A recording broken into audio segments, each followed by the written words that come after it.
Right, folks, nobody asked for it, but this is my current studio set. All right, it is September 2024. So the last time I did one of these was last year, like last July or August. So I've made some alterations. So my most efficient lead piece is still the 34 throat double cup.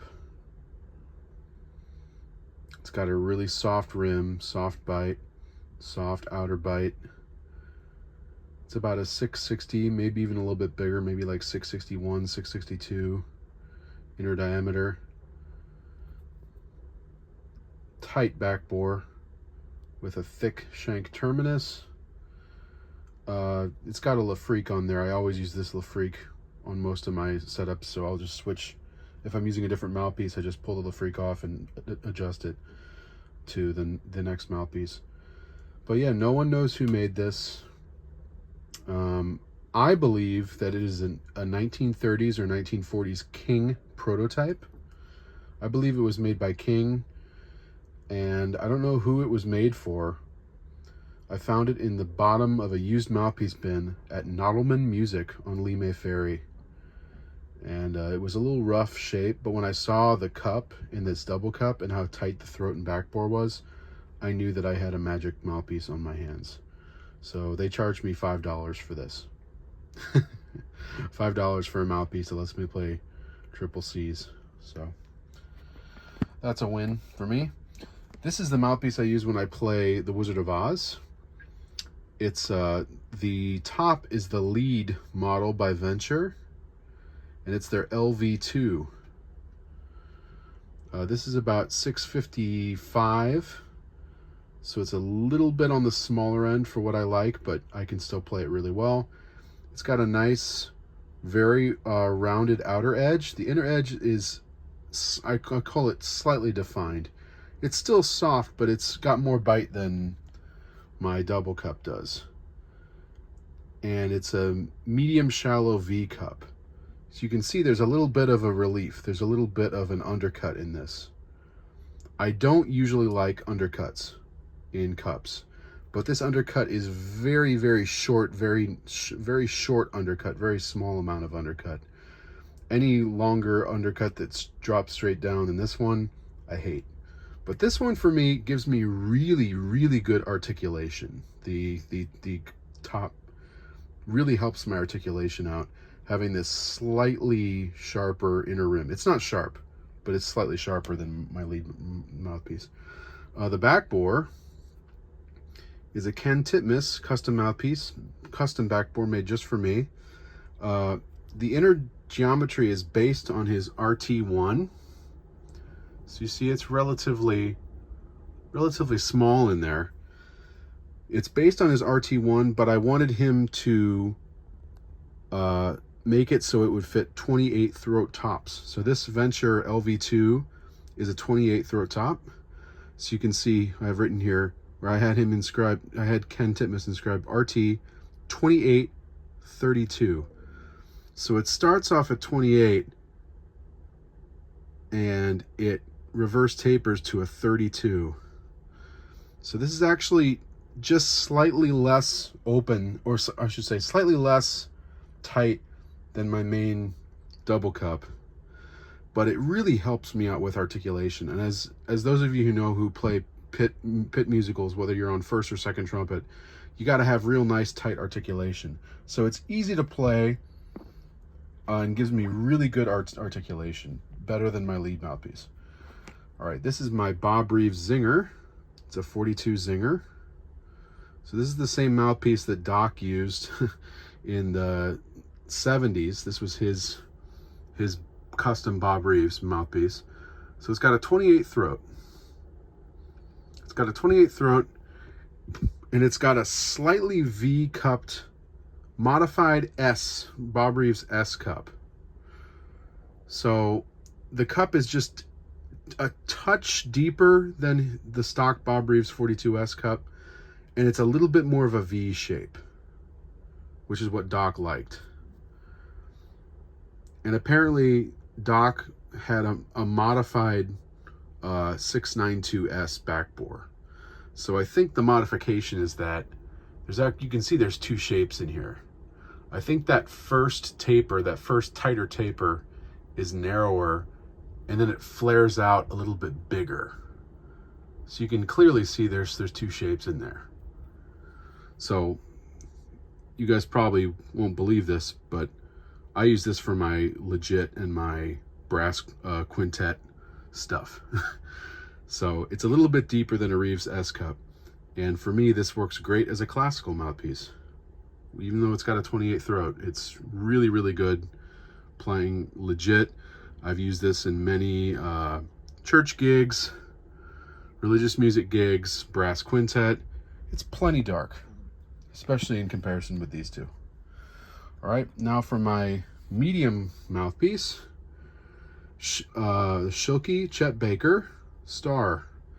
So those of you who have seen me on this channel for a while, you know that I've had a few videos talking about this mouthpiece. Chet Baker had this made for him in the late 70s when he had his comeback. And apparently it's a close copy of his Mount Vernon 6C.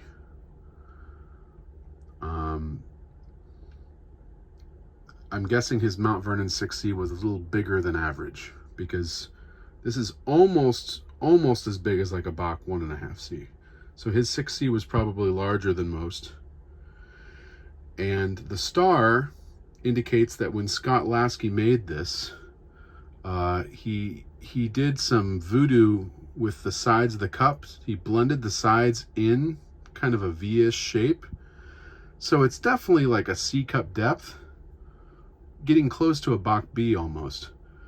But you can see that the sides slope inward. It's a very subtle thing that it's hard to see on a camera, but the sides kind of slope in. There's almost two shapes. Like you can see where one slopes in and then it slopes into more of a bowl. So this one has a 27 throat, a large back bore, and a nice semi-soft rim. This is totally a custom mouthpiece, but I'd say the closest equivalent to this, if you want a mouthpiece that's close to this, but it won't be exactly like it, would be like a Schilke 15B. A 15B is close to this.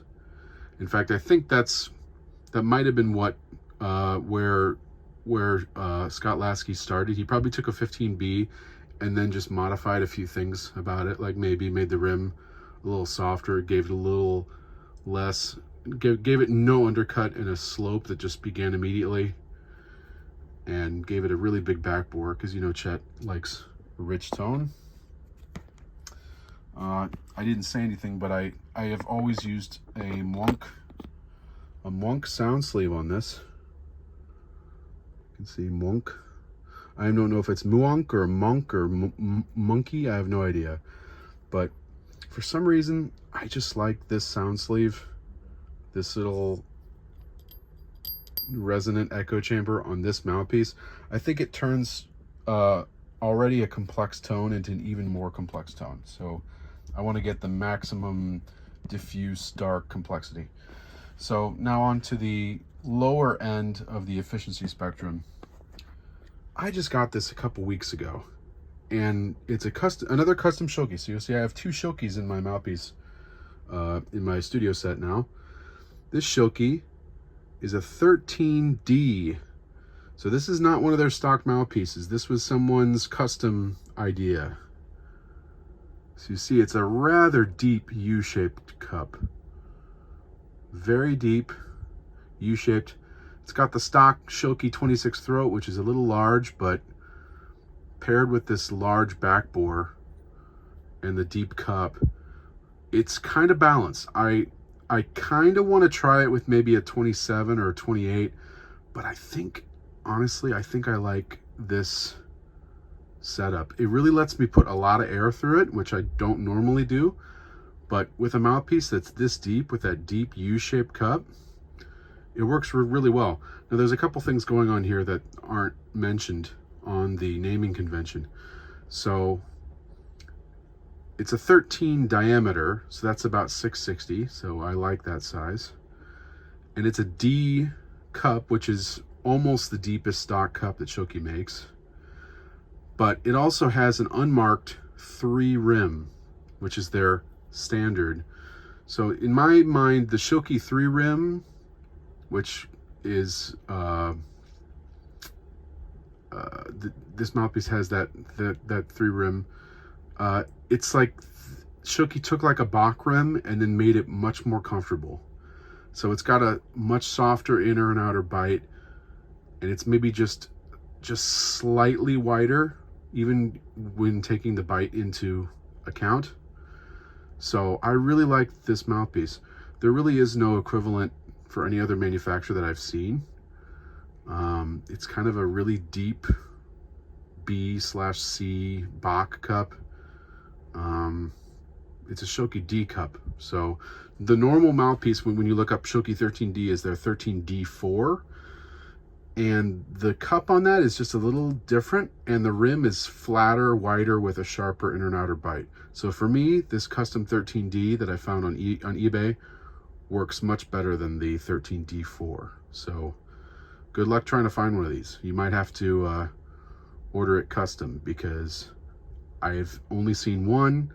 A guy named Hefner Band Instruments had it for sale, and I got it for 50 bucks. And it has a super rich lyrical sound. Not good for high notes. Not good for high notes at all. I think I top out, even when I'm really fresh, I can finesse maybe an E on this thing, and it doesn't sound great. It's really not designed for up there. All right, last but not least is my favorite vintage Bach mouthpiece. It's a Vincent Bach Corp. Period, comma, New York 7. There's a couple things I did to this mouthpiece. Number one, when I first bought this, the rim that it came with was very narrow, very square, and very sharp inner and outer bite. I absolutely couldn't play it at all. It was basically unplayable. I think someone might have removed the rim and just kept the mouthpiece, and then just never put a new rim on it, because the rim that was on it was raw brass and unplayable. It's otherwise plated in gold. I had Ken Titmus in Florida make me a custom rim for this. So this is the Oleo rim. And we call it the Oleo rim because he heard me playtesting it on his Bobby Shoe. I couldn't bring my horns with me when I went to visit him at his garage shop. And so I was playing this mouthpiece on his Bobby Shoe horn, and he said, I have never heard a Bobby Shoe trumpet sound so buttery. And so when it came time to put something on this rim, he said, I can put some letters on it. What do you want it to say? And so first I wanted it to say butter. And he's like, 6 letters. That's a little too much. And so I said, okay, Oleo. He looked at me. He's like, how the hell do you know about Oleo? How old are you? And of course, since I'm a jazz trumpeter by trade, I know the rhythm changes tune Oleo, and I know that Oleo was a early to mid 20th century butter substitute that was probably less healthy for people than margarine. So I know that it's not really used anymore, but I know about Oleo, and they call it, we use the Oleo rim because the mouthpiece has a buttery, rich, fat sound. So it's a relatively deep funnel V cup, kind of reminiscent of early 20th century cornet mouthpieces.